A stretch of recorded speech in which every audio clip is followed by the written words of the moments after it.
I wonder if you could just explain, first of all, your thinking, the reasons why you have taken this step now. Well, I think it's very simple, really, that when something as huge as the decision in the British referendum takes place, actions have consequences. And I think that it's not possible for me to carry on properly. You have to listen to the will of the British people that's been expressed.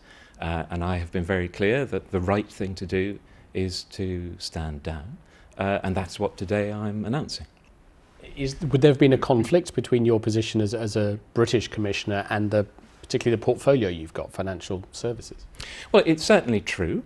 I think that financial services is going to be at the heart of any negotiation that Britain is going to want to have with the rest of Europe as they exit. And I think that would cause a problem for the other 27, and I think that would be a difficult thing to do.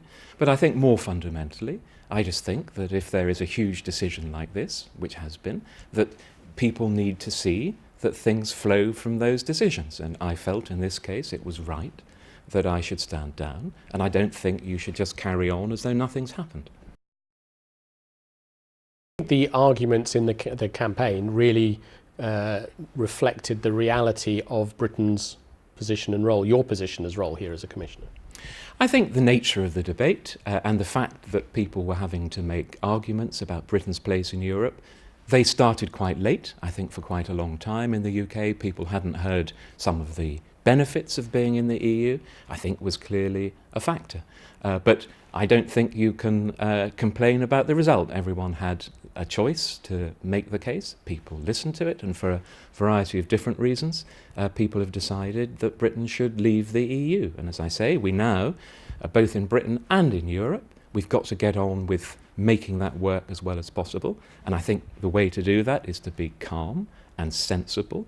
I don't think one should take decisions in anger. I don't think people should take decisions when they're tired after a long, difficult campaign. And I think if we do that, we can come up with a solution that works best for Britain and I hope for the rest of Europe.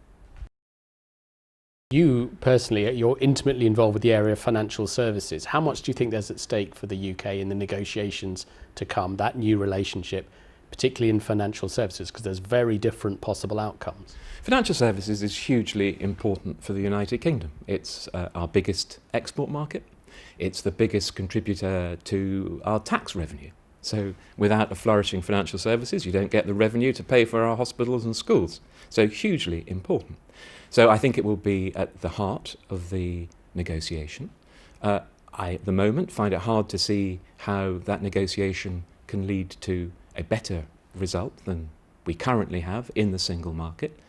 But I think whatever it ends up with, I think the rules that the city will end up following to have access to it will look pretty similar to what they have now, but the terms won't be as favourable as they currently are.